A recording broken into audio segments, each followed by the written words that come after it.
Well, hello and welcome back to the Tao Manifesting Tarot audio version.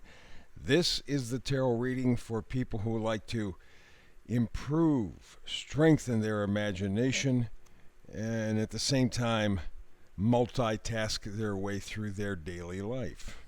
Glad to have you on board.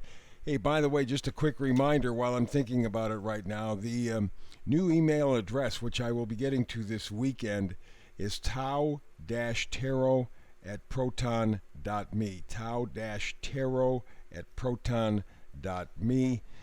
I'll throw that address up on the screen a couple of times before this reading is over. But this is an audio version of tarot, and it's done to strengthen your imagination. You know, people ask me, why do I take the approach I do in terms of doing these manifesting tarot readings? Well, first of all, manifestation is all about you, right?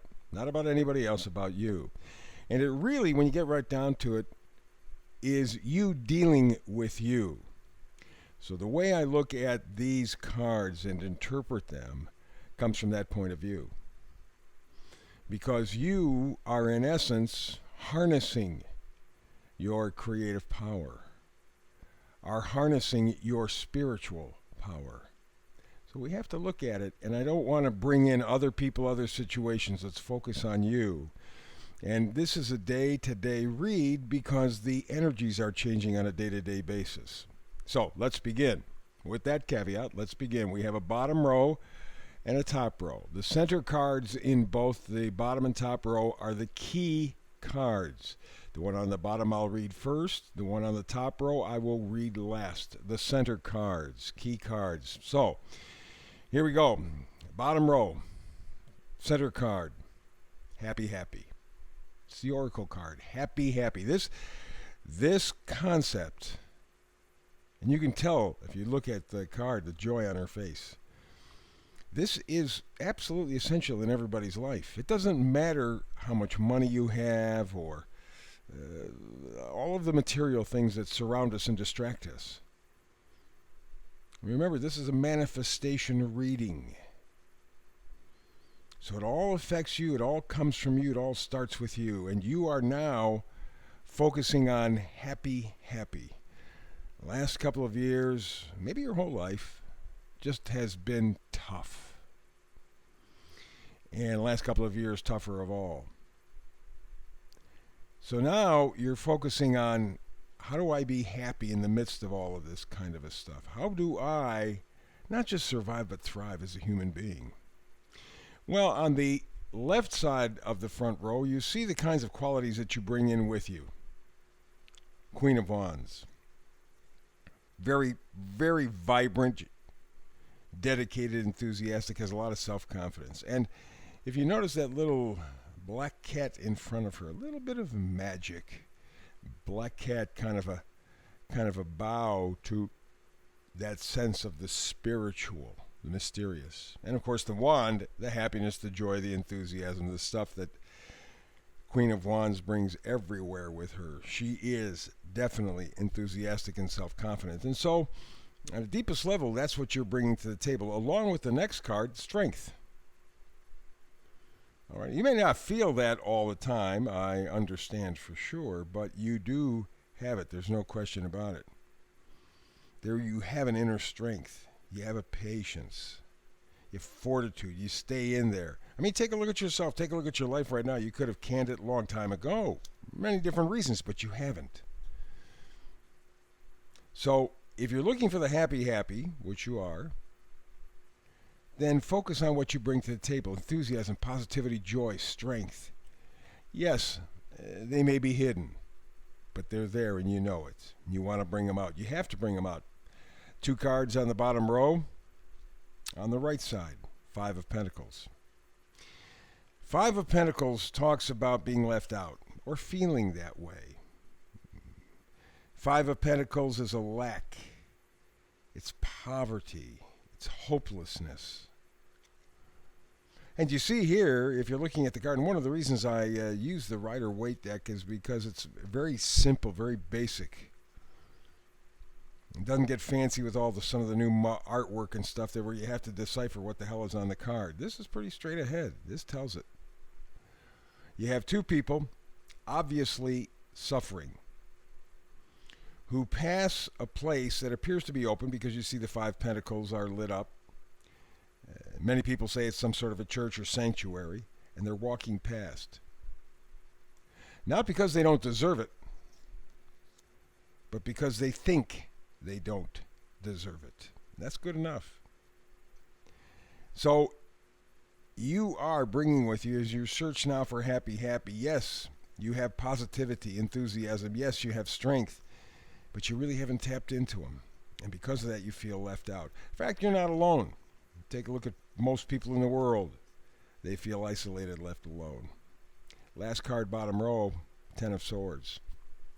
Swords are thoughts, ideas. You see this guy in the 10 of Swords looks pretty dead. Except for a couple of things. First of all, take a look at the horizon behind him. Bright, shiny, yellow, vibrant.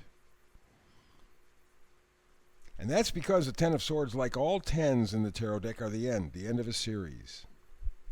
So he's got 10 swords stabbed into him.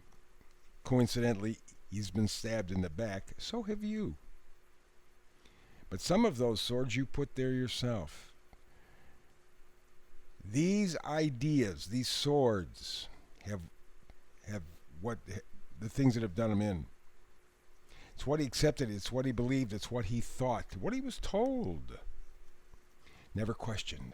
Never really questioned. And so now he comes to the end, which, in a metaphysical way, is a new beginning, right? You have to end something to begin something else. And that is what you're seeing in the 10 of Swords. Going to change his thinking.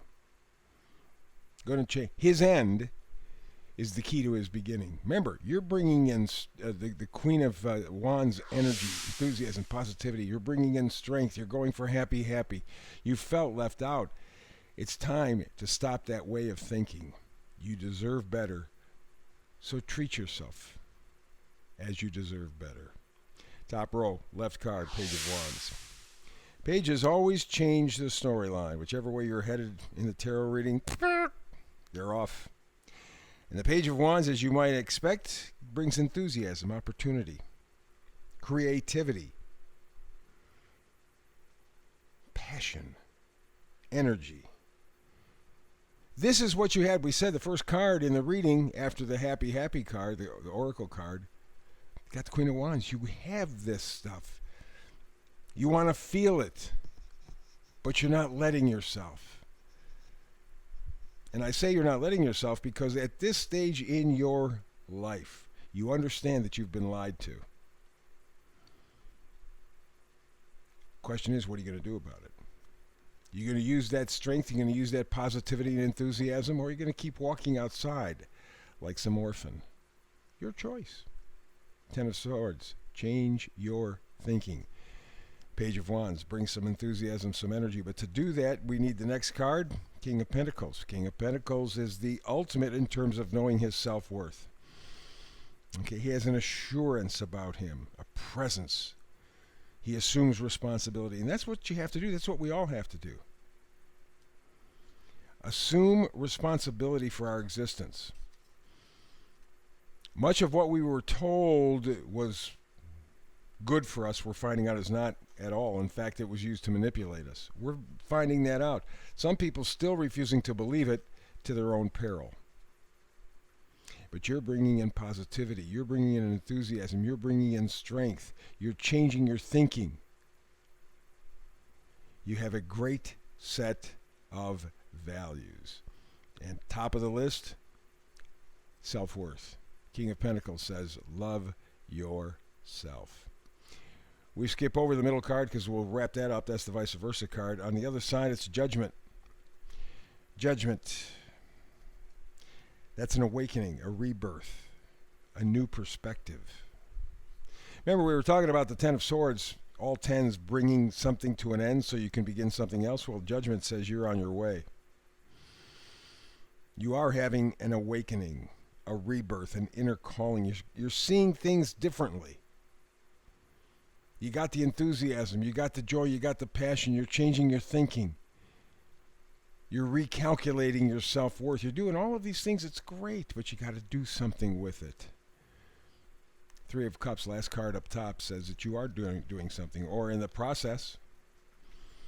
Three of Cups maybe means joining other people in a loving, positive way. Yes, yes, yes.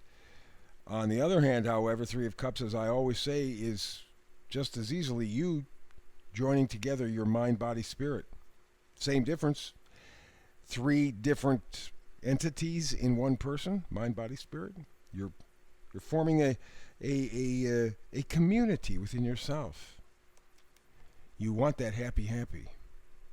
And the final card in the middle, vice versa in reverse, it is the Three of Swords. In reverse does not mean that you're not going to see benefits or happenings or anything from it. It means that you're contemplating it, you're working on it, you're working through it right now. We're coming to the end of eclipse season, although we'll feel the effects for months to come. But it's very powerful stuff. You're becoming aware of things, even on an intuitive level. I mean, inside you know it's rotten in my life. I can make a difference. I can make a change. How much I don't know.